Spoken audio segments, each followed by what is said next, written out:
Folks, I'm back. This is day four. I'm really sorry for the delay there. I'm running a startup, so got pulled into several things at once, and I'm doing this final video almost close to a month later. But the tool has gone live pretty much in the same week that I was doing the other three videos, and I've also hosted it. I've started using it for the past 3 weeks. Everything is good. But let's see how we got there. Okay. So at the end of day three, we deployed our solution to Vercel and we saw the deployed site and it was pretty much working fine, right? But right around that time, what happened was also that OpenAI released their GPT-5 model and Cursor gave it away for free for 1 week. So during that 1 week, like I just used Cursor and GPT-5 on its high and fast setting. So if you see here, there is this setting called high fast. This is basically high reasoning and also it is quick. So it charges a lot of tokens. But in that week, it was free. Like there was even the max mode. Everything was free when it was about GPT-5, right? So I'm going to show you the conversations that we had at that particular point of time. And also, we named the product. So just the same day when we were doing the day three, I thought, what exactly is the goal of this product, right? The exact goal of this product is basically create drafts, document drafts that you can finalize. So I named it Undraft, and I started looking at all the domain names, and I found that .inc was pretty much the one that I liked because you're like writing with ink, and then undraft.inc made a lot of sense for me. And I just picked it up from Namecheap. Usually, Namecheap is the domain provider that I use. So I went there, I purchased a domain. And if you go to Vercel, you could just add the domain and the records, if you add them back in your domain provider, whether it is Namecheap or if you go with something like Cloudflare or GoDaddy, anywhere, just add those records and you're good to go. So now the domain is connected to that, right? So I'll first show you how the end result of the website is. So I'll just go to Undraft logging and it looks like this right now when logged in.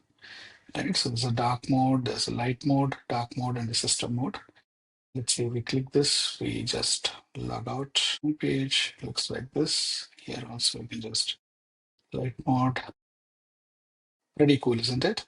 So we already did some part of this, but I'll walk you through some of the changes that I did in the code base before getting to this point. And obviously, this is ongoing work. As in, whenever I get time, a little bit here and there, I keep changing a small feature, maybe add PDF export, maybe add link sharing, maybe you know, um, add something that allows me to format better, or an inline, bar that can have like a toolbar, and then you can click on it. All sorts of things, L- tiny things that I did over the last 2 3 weeks as I was actually using it myself.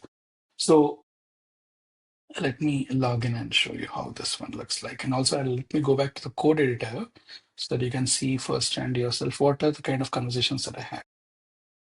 So if you go here, so I just give it a very generic prompt. I said, finish all the pending changes in the application, connecting all the functionality to the respective tables in Superbase. So in the last video, we created a bunch of tables that could store all the editing content. So that I just said, just go ahead, connect all the application features with the respective tables. Then I said the branding should be Undraft, maybe with a feather icon, and then add a logout from the dashboard page. That makes sense, right? So, and then I said, look at every page and every feature within each page and ensure they're all connected to Superbase backend because a lot of things were not. Like we had this font selection.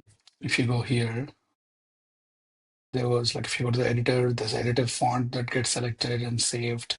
There's list of folders. A lot of these things were not actually getting saved to the database. So I said, look at every page and every feature within each page and ensure they're all connected to Superbase. So GPT-5 was pretty good at that particular point of time. I'm not sure right now. I did try using their codex, and it still is good. But it went through this, and it started to make some changes. Maybe, or maybe it did not. And at this point of time, I started another new chat that basically said, sorry, and this one, right? So if I go to the root of the page, it asks for login again. So if you see a variety of just prompts that allow me to finish the application, right? And when I finish the application, I can sort of take it live to the user. So whatever is pending, everything little or big, I just want to fix it, right? So it says, if you go to the root page, it asks for login again. So I said, okay, it fixed it. Right? There's one more on which I did this one. This one was pretty huge. So what happened was I realized that, you know, we were building this as a React app, which means the entire app is loaded on the client. And in the first on the first day episode, we discussed why that is okay because we thought, okay, the entire application is going to load on the client, and after that there is not much server calls in the app, and then the app itself will be pretty much slick because all the UI components are loaded and you don't have to worry about it too much. But that's good when it comes to the editor. It's not so good when it comes to the homepage itself. Because what happens is when search engines are looking at our application, they don't find any content because all of the content is rendered on the client side. And as a search engine, I don't really have a client. So, which means it's not going to find the content and therefore it doesn't index your pages, which is bad for SEO or in general, even like AI engine optimization, right? So what I did is just this is common knowledge. This is something for you to note that there is another technology called Next.js. For the purposes of this video, you just have to assume that you know Next.js and React.js are similar kind of technologies, just that Next.js runs on the server and React runs on the client.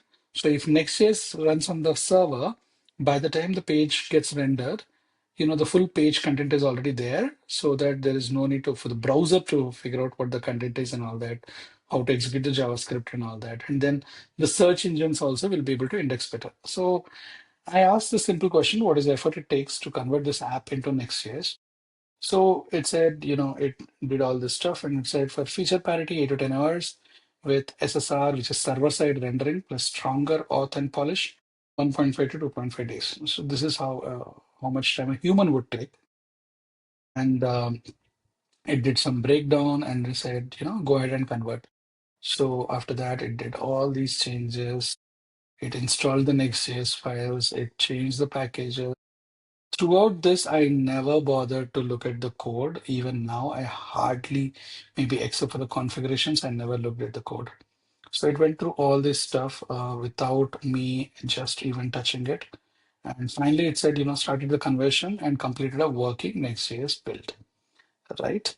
And when I started it, I got obviously an error that said SSR has been detected. Please set immediately re-render. Again, I copy pasted the same error. Again, it did some edits. TipTap editor is what it has been using to render the editor itself. It went ahead, it did some compilation, it failed, then it thought, then it reasoned, then it said, finally, I said, add this as the marketing homepage. Sorry, 1 second. Scroll too far. Yeah. So at this point of time, it said, here I said, add this as a marketing homepage when users are yet to log in as Next.js. So here what happened is I brainstormed. I hope I'll be able to find this conversation. This one, not really. I brainstormed with it a little bit. I wrote some initial content, then I brainstormed with it.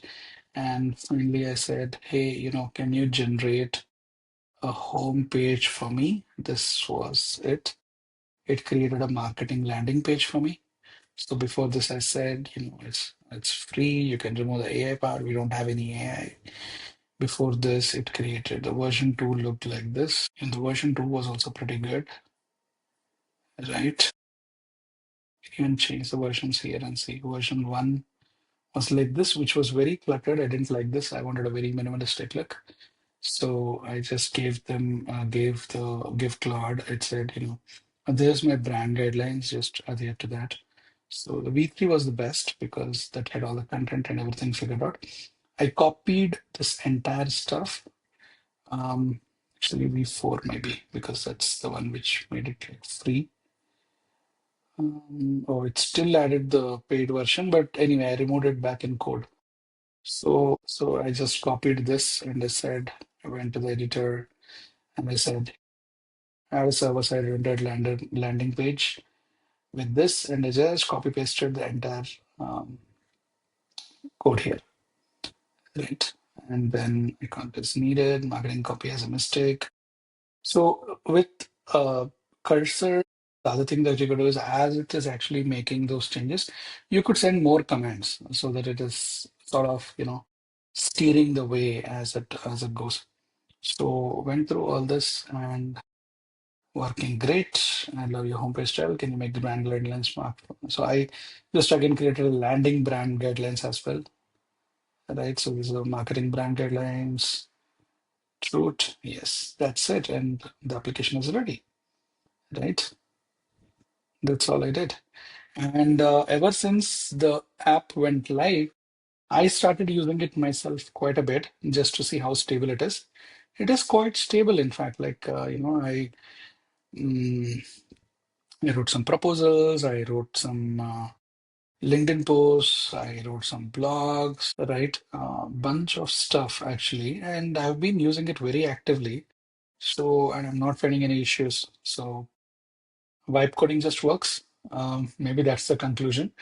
And of course, if you have any doubts, you know how to reach me on my Substack or LinkedIn, or just comment below on the YouTube video. That's it. Happy vibe coding, happy creating, happy building. Great. Thank you.